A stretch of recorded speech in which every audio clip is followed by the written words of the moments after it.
Einstein went from high school dropout to formulator of the theory of relativity. How? Why? What can we learn from his career about our most precious resource, the human mind? Albert Einstein's discoveries in physics ranged from the molecular to the universal. His formative years, the years of his unequal creativity, were spent here in Switzerland.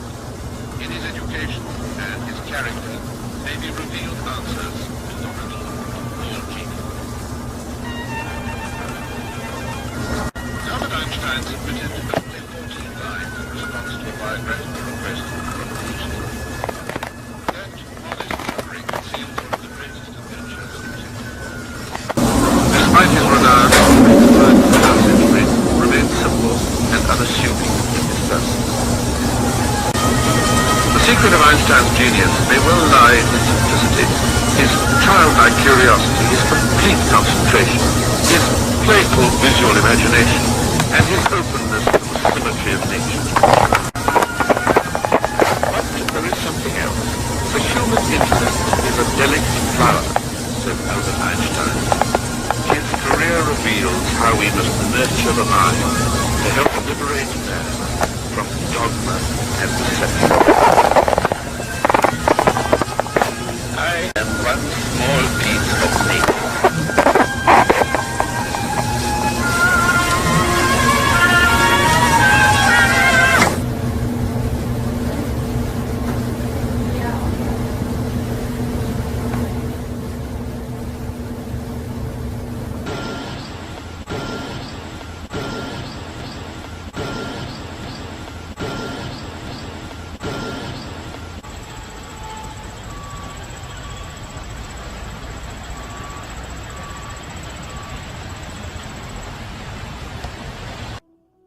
The idea of achieving security through national armament is, at the present state of military technique, a disastrous illusion.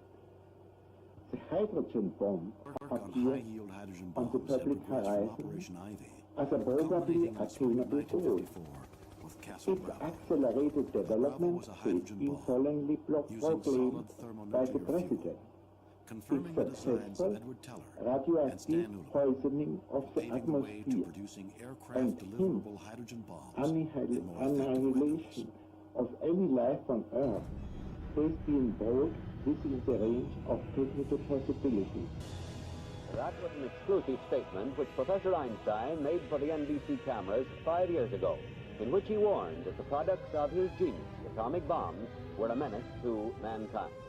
The professor often left the scientific world to speak on moral and political issues, especially those posed by atomic energy. Is there any way out of this impasse created by man himself? All of us, and particularly those who are responsible for the attitude of the US and the USSR, should realize that we may have vanquished an external enemy, but have been incapable of getting rid of the mentality created by war.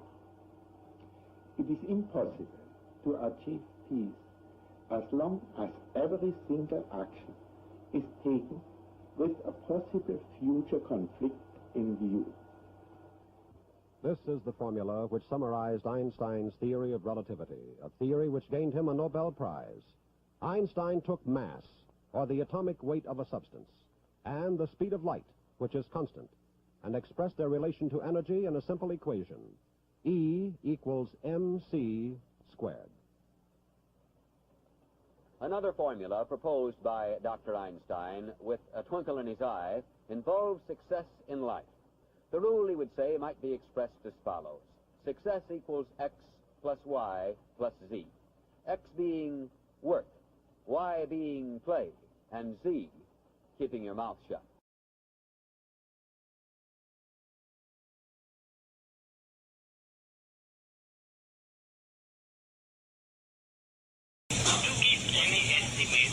That when atomic energy can be applied to constructive purpose is impossible.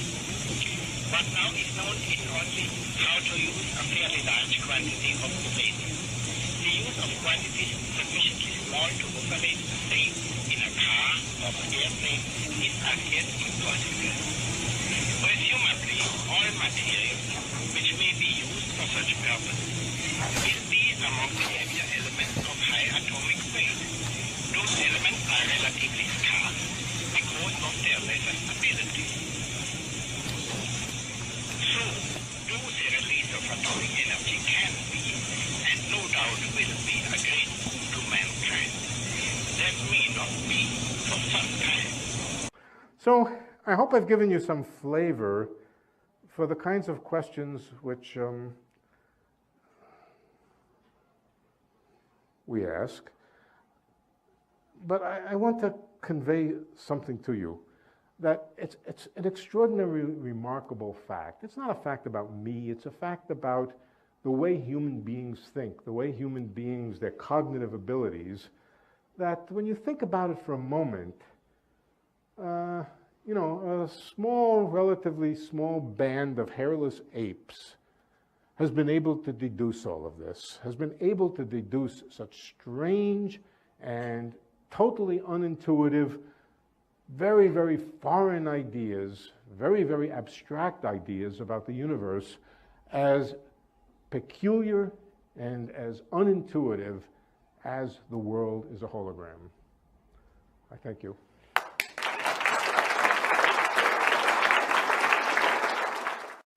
So I hope I've given you some flavor for the kinds of questions which we ask.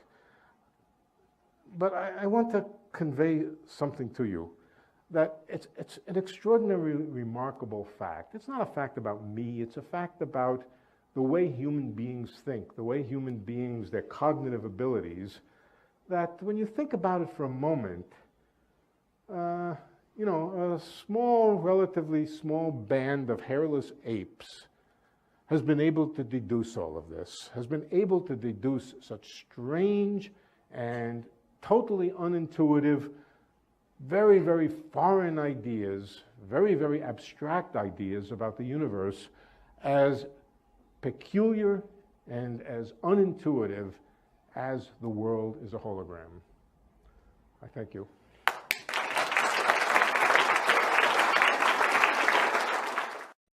So I hope I've given you some flavor for the kinds of questions which we ask. But I want to convey something to you, that it's an extraordinarily remarkable fact. It's not a fact about me, it's a fact about the way human beings think, the way human beings, their cognitive abilities, that when you think about it for a moment, you know, a small, relatively small band of hairless apes has been able to deduce all of this, has been able to deduce such strange and totally unintuitive, very, very foreign ideas, very, very abstract ideas about the universe as peculiar and as unintuitive as the world is a hologram. I thank you.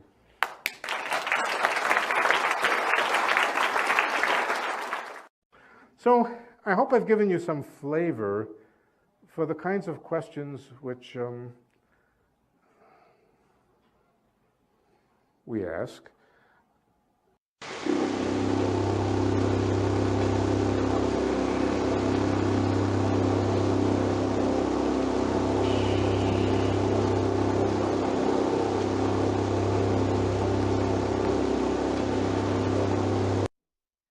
The unified field structure of the child's atomistic hierarchy.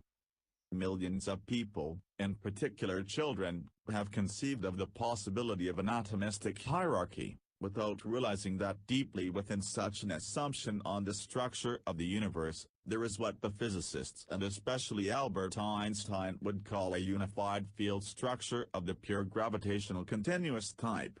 In 1969-70 an axiomatic treatise entitled On the Structure of the Field 1969-70 was written. which develops the vision of the unified field structure which is manifestly inherent in the child's first architectonic view of an atomistic hierarchy. The vision of the inherent presence of the unifying field structure first appeared to this person on the evening of April 18, 1955, when in third grade, we were taught that all matter is made of atoms. The vision of the pure gravitational unified field structure inherent in the child's atomistic hierarchy is one of extraordinary simplicity which had been overlooked since 1913 and Niels Bohr's solar system model of the atom.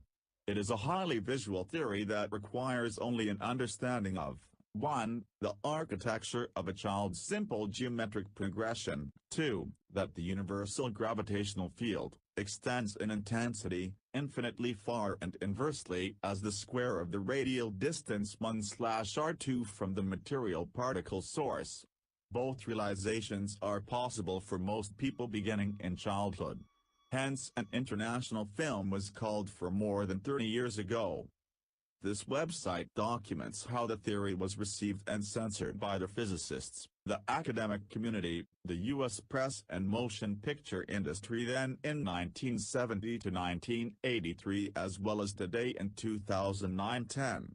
The censors are not trivial but involve CBS News, U.S. President Jimmy Carter and Carl Sagan in 1977 and today, when Cosmos Studios in August 2004 has withdrawn the Best of Cosmos November 22, 2000, which is in fact the evocative atomistic hierarchy. We examine here the scientific and religious consequences, and the incipient messianic messenger factor, the idolatry factor which has deprived all of us of a healthy vision of ourselves on Earth and in the oneness of the cosmos. Copyright 2010, 21st Century R4 Productions. Timothy V. Cryer _Boyle/. All rights reserved.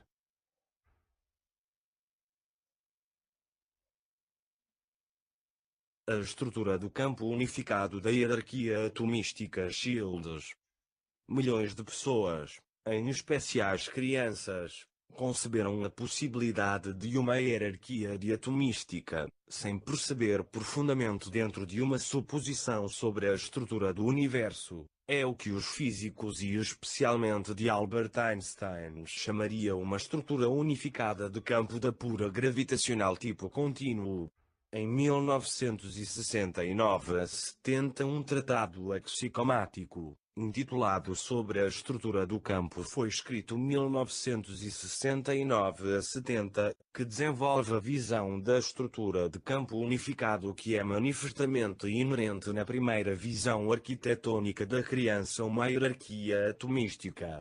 A visão da presença inerente da estrutura unificadora do campo apareceu pela primeira vez a esta pessoa, na noite de 18 de abril de 1955, quando na terceira série, nós fomos ensinados que toda a matéria é feita de átomos. A visão da estrutura pura gravitacional campo unificado inerente na hierarquia atomística correia é uma simplicidade extraordinária, que tinha sido negligenciada desde 1913 modelo de sistema solar Niels Bohr do átomo.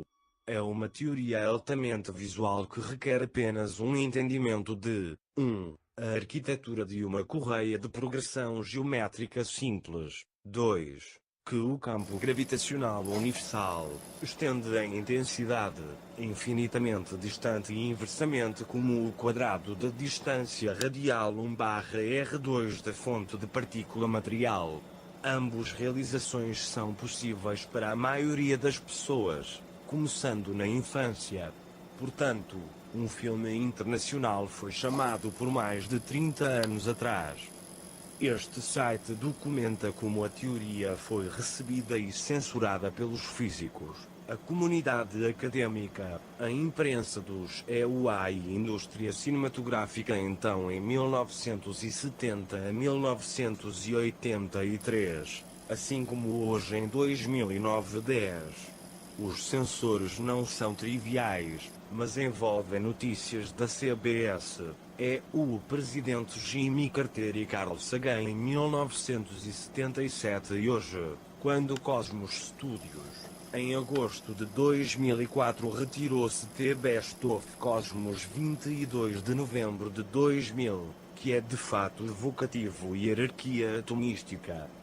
Aqui, examinamos as consequências científicas e religiosas e o fator de insípida messenger messiânica, o fator de idolatria que todos nós privou de uma visão saudável de nós mesmos na Terra e na unicidade do cosmos. Das einheitliche Feldstruktur der Childs-atomistischen Hierarchie. Millionen von Menschen, insbesondere Kinder, haben die Möglichkeit einer atomistischen Hierarchie konzipiert, ohne es zu merken, dass es tief innerhalb einer solchen Annahme über die Struktur des Universums, Physikern und vor allem Albert Einstein eine einheitliche Feldstruktur bezeichnen würden, die reine Schwerkraft kontinuierlichen Typ. In 1969-70 eine axiomatische Abhandlung mit dem Titel Über die Struktur des Feldes wurde 1969-70 geschrieben, die entwickelt der Vision von Unified Field-Struktur, die offensichtlich inhärenten in das Kind erste architektonische Ansicht einer atomistischen Hierarchie ist. Die Vision der inhärenten Präsenz der einigenden Feldstruktur erschien zuerst an diese Person, wurden am Abend des 18. April 1955 in der 3. Klasse, die gelehrt. Alle Materie besteht aus Atomen. Die Vision der reinen gravitationsfeldeinheitliche Struktur innewohnt, der Childs-atomistischen Hierarchie ist eine außerordentliche Einfachheit, die seit 1913 übersehen hatte und Niels Bohrs Sonnensystemmodell des Atoms. Es ist eine sehr visuelle Theorie, die erfordert nur ein Verständnis von 1. Die Streifen von einem Childs einfachen geometrischen Progression, 2. Das universelle Gravitationsfeld erstreckt sich an Intensität unendlich weit und umgekehrt zum Quadrat des radialen Abstand 1/R2 von der materiellen Teilchenquelle. Beide Realisierungen sind möglich für die meisten Menschen, die in der Kindheit beginnen. Daher wurde vor mehr als 30 Jahren eine internationale Film gefordert. Diese Website dokumentiert, wie die Theorie wurde erhalten und dann durch die Physiker, die akademische Gemeinschaft, die US-Presse und Filmindustrie zensiert. 1970, 1983, sowie heute in 2019. Die Zensoren sind nicht trivial, aber beinhalten C.B. ist News, US-Präsident Jimmy Carter und Carl Sagan im Jahre 1977 und heute als Cosmos Studios im August 2004 zurückgezogen hat. The Best of Cosmos 22. November 2000, die in der Tat die stimmungsvolle atomistischen Hierarchie ist. Wir untersuchen hier die wissenschaftlichen und religiösen Konsequenzen und der fade messianischen Messlängerfaktor, der Götzendienstfaktor, die uns alle beraubt hat, eine gesunde Vision von uns auf der Erde und in der Einheit des Kosmos.